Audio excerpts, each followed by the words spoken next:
The same people do it all the time. I nod all the time. You know, I'm sleeping all the time, and this thing keeps on waking me up. So in your 30-year career, 29-year career in law enforcement, what happened to Shawn? Do you see this happen to other groups, like white guys? Like, does this happen to white guys at the same rate that it happens to people of color? I never paid any attention. You know, you got the guy and everything. All I know is the people that I spoke with, took confessions from, you had to prove it to me first. But did it happen to other people? Yeah, I'm sure. It's just, you don't get involved with it. You know, the thing I was telling you about the guy who killed the girl in Long Island City, we knew who the killer was. They just ignored it.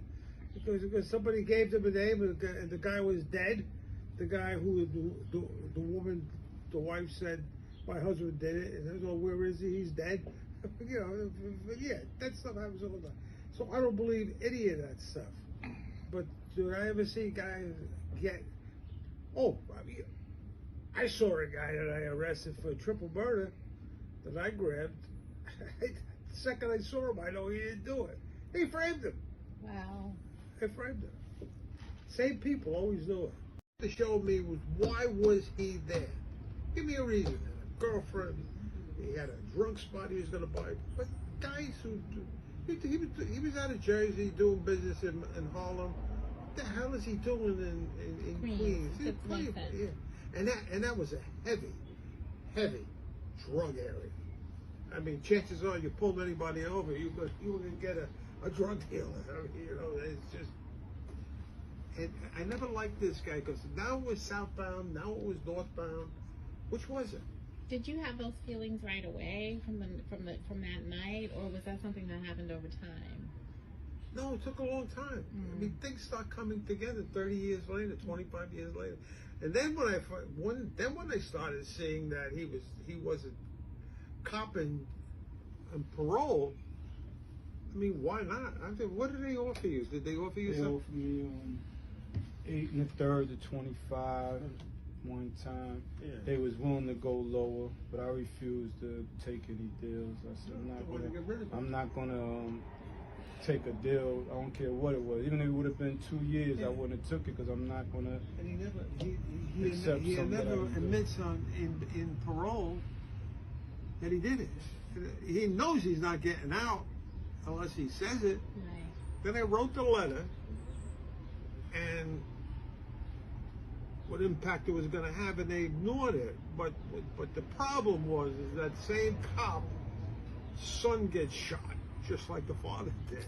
And I remember calling your family, and I said, somebody in the family, I said, forget about it. It's not going to happen. That was when he was supposed to be considered for parole. That was my second parole. Then he goes again, and that letter was revived. I don't know if the letter was from the mayor. The what? Who? The letter. What letter are you referring to? I write the letter that I wrote to the parole board describing what happened, but I don't name names. In the second letter, I put the names in. He knew who they were, and I put it in. You know, there it went. But apparently, I believe that they said, we don't need this bullshit. We gotta straighten this out now, because if this thing gets out, it's gonna cause another problem. That's exactly what they did.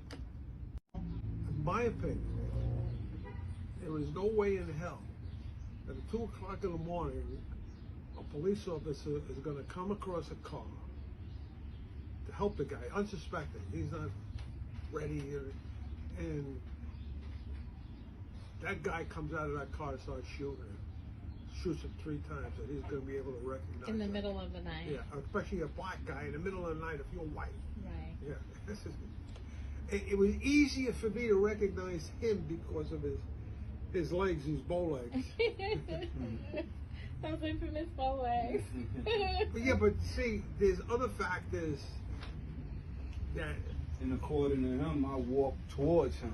Yeah. According to his statement, the perpetrator walked from his car, and that he was able to see you know, at the time he said acne on his skin. He was able to see the cut part in his head. According to him, the gold too. But you wasn't able to notice, and everyone notices that I'm very bow-legged. You know, it's not unheard of. As a cop as you witness in a case like this. Number 2. That's it. You know, no, we got the right guy. Don't worry about it.